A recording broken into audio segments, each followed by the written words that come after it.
Hey guys. So if you don't know, I've been playing a little game lately called V-Rising, and not gonna lie, I'm kind of addicted. It came out last month in early access, and I've put about 50 hours into the game already, and want to do a quick video to summarize my feelings about the game so far. Just a heads up, to be completely transparent, I am part of the V-Rising Content Creators program, and did receive my key for free, but I did pay for a copy for a friend, so I still have spent money on the game. However, having said that, I'm not a shill, and these are my honest opinions on the game so far. This video will also contain minor spoilers mainly about mechanics, just as a heads up if you want to go to the game completely blind. Alright, let me give a quick intro about the game. V-Rising is a multiplayer, persistent world survival game with all the normal things that come with that. Base building, looting, working together with friends, and fighting other players. There are a range of ways to play the game. There are exclusive PvE servers as well as PvP servers. You can easily rent your own private always-on server, or just host locally and let others join painlessly through Steam. There are also official public servers that you can join. Okay, so it's sounding like a pretty standard multiplayer survival game so far, so what makes V-Rising different, and what makes it so good? Well, probably the most obvious thing is the combat. So if you don't know the developer, Stunlow Studios, this isn't their first game, and they are pretty well known for a hardcore 3v3 arena brawler game called Battlerite.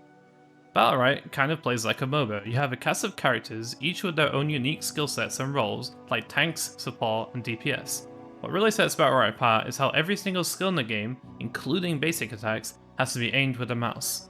This gives the game an insanely high skill cap, and they lifted this combat system almost wholesale and put it into V-Rising, and it works incredibly well. I haven't actually experienced PvP yet, as I'm playing a private PvE server with friends for now, but even in PvE the combat is just really fun.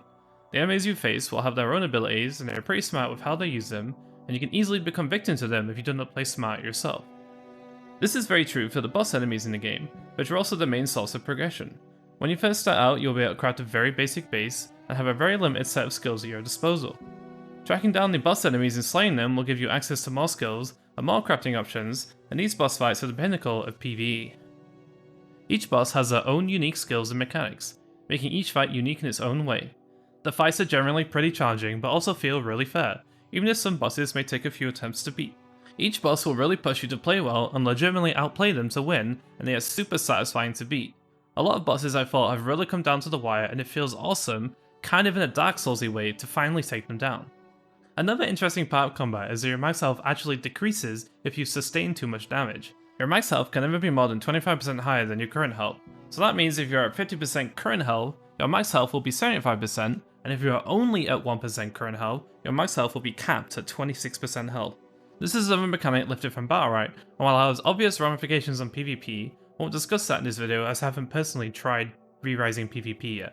For PvE, and again especially for boss fights, it does make the fights more exciting as getting to low health makes the situation really tense. At low health you are 1 or 2 hits from death, but also you have the skill and play well, you can potentially live for a very long time by dodging or negating everything that is thrown at you.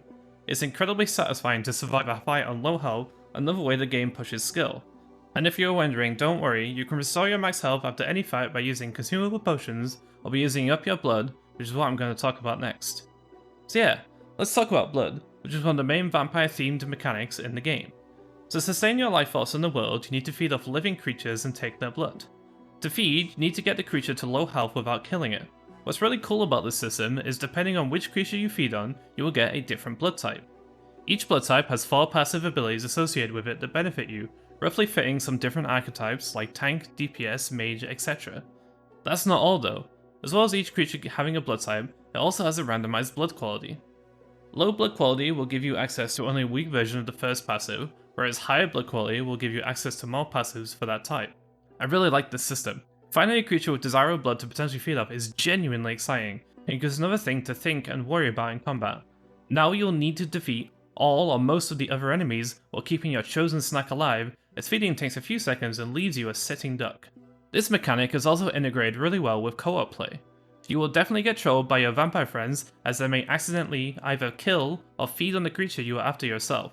It's also integral to reviving your friends. If your friends go down in combat, you can revive them, but to do so you must give them 50% of your current blood. They will also inherit your blood type and its quality. This means a few chain revives in a hard fight will leave you all desperately searching for a new creature to feed off of. So as well as sustaining your blood, another big vampire themed mechanic is the sun. The game has a day and night cycle, and during the day the sun will shine bright. Spending a few seconds in the sun will cause you to burn, taking massive damage that will kill you extremely quickly. Luckily, plenty of things in the world provide shade like trees, rocks, and structures that hide you from the sun's deadly rays. Shadows are dynamic, meaning they constantly shift as the sun progresses through the sky. Many sources of cover are also destructible, and can definitely be destroyed in any fight situation, suddenly leaving you bare. This is another mechanic that feels pretty well thought out. It's definitely possible to get things done during the daytime, you just have to be a little bit more careful and deliberate with how you do things. It's totally possible to kill bosses during the daytime. There have been quite a few times where I've been fighting a boss that turned daytime halfway through the fight. Completely changes the dynamics of the fight as suddenly half the arena is a death sentence. Okay, so what about base building? I'm not going to go into too much detail with the base building in this video, but it is pretty solid. After getting a decent amount of options unlocked through the defeating bosses, you'll be creating your own large gothic-style castle with various crafting rooms that allow you to craft weapons, armor, potions, and some other vampire lordy things you'll need to discover for yourself. There's a decent amount of decoration for those who want to focus on their castle's aesthetic, and in general, you're going to be spending a significant amount of time in your castle refining materials and crafting stuff, so designing a well-made castle is both fun and worth it. What I do really love about base building are two of the quality of life improvements that have been implemented. The first is that you can pick up any place item in your base and just move it to any other part of your base at any time. This includes crafting stations that are currently creating items for you, and chests that are full of items. It's so nice to not have to awkwardly deconstruct things to move them elsewhere, or in the case of chests, create a new chest and ferry all the items over before finally removing the original chest. It's such a time saver and just really helps keep base management simple. The other quality of life improvement I really like is that multiple people can access the same chest at the same time. No more awkward fighting to get access to a chest. Both these changes are actually kind of simple things. It's surprising how much of a difference they make though. Alright, so I've talked about most of the unique stuff I really like about V-Rising, so what about things I don't like? To be honest, given that V-Rising is an early access title, there isn't anything I particularly hate about it, although it's definitely not the perfect game. There are definitely some performance issues, and definitely a lack of polish you should expect from an early access title, but I haven't found anything super jarring so far. I'd like to be confident that the general usability issues that exist in the game today will be fixed throughout its early access life. I was also a bit worried that the late game was going to be too slow and grindy progression wise, but I found that while it is slower, it doesn't really get boring or tedious, and you'll have plenty of things to do while you chip away at getting your next gear pieces. I'll probably have a few other videos covering things I'd like to see in the game, as well as some of the issues that need addressing, but overall the game is very playable for an early access release. Speaking of early access, I think there are probably some people wondering about whether the game is worth purchasing in an early access state. It's $20 US to buy right now, and I would say your average PvE playthrough with friends is probably somewhere between 40 and 60 hours if you're not rushing for endgame, and probably longer in PvP as your progression will be slowed by fighting other players. That's a really good chunk of content for $20. There's also a fair amount of character customization and flexibility, with a decent amount of weapons and skills available, and I'm sure they will add more in the future. There's enough depth for you to create a pretty unique build and find something that fits your playstyle. Just a quick note though, I do think this game is far and away most enjoyable when playing with friends.